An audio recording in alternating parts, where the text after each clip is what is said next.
श्री स्वामी समर्थ मित्रांनो, उद्या सोमवार आहे आणि हा साधा सोमवार नाही. होळी आणि पौर्णिमा एकत्र येत आहेत. वर्षातून एकदाच येणारी ही वेळ आहे आणि लक्षात ठेवा, 90% लोक उद्या एक मोठी चूक करणार आहेत. म्हणूनच त्यांचं दारिद्र्य संपत नाही, शत्रू शांत होत नाहीत आणि पैसा टिकत नाही. जर तुम्ही उद्या अंघोळीच्या पाण्यात फक्त 3 वस्तू टाकल्या तर तुमचं नशीब बदलू शकतं, अडथळे दूर होऊ शकतात आणि 7 पिढ्यांचं दारिद्र्यसुद्धा कमी होऊ शकतं. या होळीत तुमच्या सर्व अडचणींचा नाश हो आणि लक्ष्मीचा आशीर्वाद तुम्हाला लाभो, हीच सदिच्छा.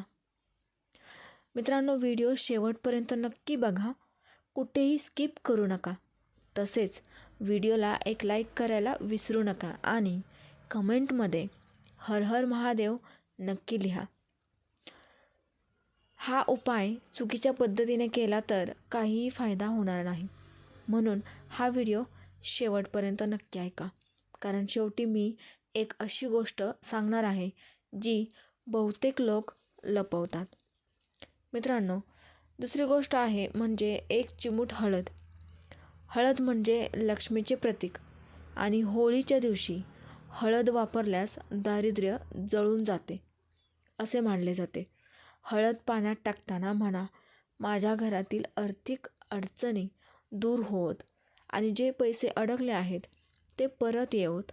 कारण अनेक वेळा पैसा येतो पण अडकतो, कुणाकडे तरी अडकतो किंवा कोर्ट कचेरीत अडकतो किंवा व्यवहारात अडकतो. हा उपाय अडकलेली ऊर्जा मोकळी करतो. तिसरी गोष्ट म्हणजे थोडेसे काळे तीळ, कारण काळे तीळ शनी आणि नकारात्मक शक्ती शांत करतात. होळीच्या आगीत आपण वाईट विचार जाळतो आणि आंघोळीच्या पाण्यात काळे तीळ टाकल्याने शत्रू त्रास कमी होतो. जे लोक सतत तुमच्या विरोधात बोलतात, योजना आखतात, त्यांची नकारात्मकता परत जाते. आता महत्त्वाचे म्हणजे ही अंघोळ सूर्योदयानंतर करायची आणि पाणी ओतताना भगवान शिवाचे नाव घ्यायचे. ओम नमः शिवाय हा मंत्र मनात सतत म्हणायचा, कारण सोमवार शिवाचा दिवस आहे आणि शिव म्हणजे परिवर्तन, शिव म्हणजे विनाश दूर करून नवीन सुरुवात.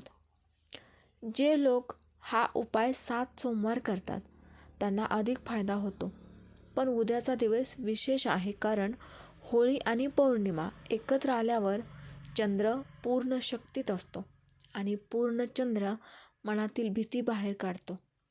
अनेक लोकांना भीती असते, पैसा येईल का ना, नोकरी टिकेल का, मुलांचे भवितव्य काय असेल. ही भीतीच दारिद्र्याचे मूळ असते. म्हणूनच भीती सोडणे आवश्यक आहे. या दिवशी आणखी एक छोटी गोष्ट करा. घरात मिठाच्या पाण्याने पोछा मारा आणि दरवाजाजवळ थोडी हळद आणि कुंकू लावा, कारण घराचा प्रवेशद्वार हे लक्ष्मीचे प्रवेशस्थान असते. जर दरवाजा स्वच्छ आणि सकारात्मक असेल तर संधी आत येतात. काही लोक विचारतील, आम्ही उपवास करतो, पण उपवास नाही केला तरी चालेल का? हो, चालेल, कारण महत्त्व कृतीचे आहे, मनाच्या श्रद्धेचे आहे.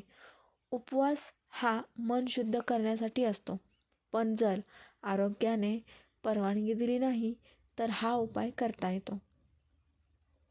आणखी एक गोष्ट लक्षात ठेवा, हा उपाय करताना कोणाशी वाद घालू नका. सकाळी उठल्यावर पहिल्यांदा मोबाईल पाहू नका. आधी देवाचे नाव घ्या, कारण दिवसाची पहिली ऊर्जा संपूर्ण दिवस ठरवते. ज्यांच्या कुंडलीत चंद्र कमजोर आहे, ज्यांना निद्रानाश आहे, ज्यांना सतत चिंता असते, त्यांनी हा उपाय नक्की करावा. कारण चंद्र मजबूत झाला की नशीब मजबूत होते आणि सोमवारचा चंद्र जर तुमच्या बाजूने आला तर अनेक अडलेली कामे सुरू होतात. तुम्ही कदाचित लक्षात घेतले असेल काही लोक अचानक प्रगती करतात आणि काही लोक खूप मेहनत करूनही मागे राहतात. यामागे फक्त मेहनत कारणीभूत नसते, तर ऊर्जा कारणीभूत असते. आणि ऊर्जा बदलण्यासाठी असे छोटे छोटे उपाय प्रभावी ठरतात. हा उपाय करताना एक संकल्प नक्की करा की मी प्रामाणिकपणा मेहनत करेन. कारण फक्त उपाय करून काही होत नाही. उपाय ऊर्जा देतो, पण कृती तुमचीच असते आणि कृतीशिवाय फळ मिळत नाही. जर तुम्हाला वाटत असेल की तुमच्या घरात सतत पैशाची कमतरता आहे, तर अंघोळ झाल्यानंतर घराच्या तिजोरीजवळ एक लिंबू ठेवा आणि दुसऱ्या दिवशी ते होळीच्या आगीत टाका.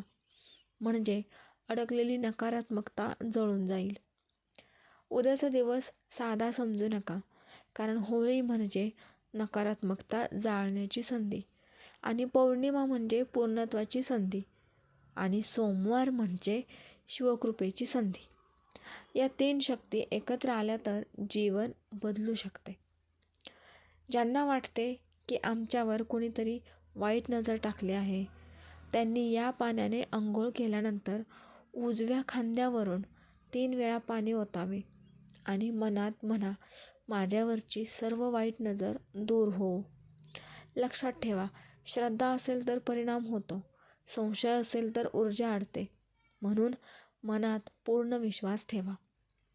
हा उपाय केल्यानंतर रात्री चंद्राकडे पाहून किमान 1 मिनिट शांत बसा आणि तुमच्या मनातील इच्छा स्पष्टपणे बोला. कारण पौर्णिमेच्या रात्री मनातून निघालेली इच्छा विश्वापर्यंत पोहोचते असे मानले जाते. तुमच्या घरातील ज्येष्ठ व्यक्तींचे आशीर्वाद घ्या, कारण आशीर्वाद ही सर्वात मोठी सकारात्मक ऊर्जा आहे. मित्रांनो, व्हिडिओ कसा वाटला कमेंटमध्ये नक्की सांगा आणि व्हिडिओला एक लाईक जरूर करा. व्हिडिओ इतरांमध्ये जास्तीत जास्त शेअर करा आणि चॅनलवर जर का तुम्ही नवीन असाल तर चॅनलला सबस्क्राईब करा. श्री स्वामी समर्थ. जय जय स्वामी समर्थ.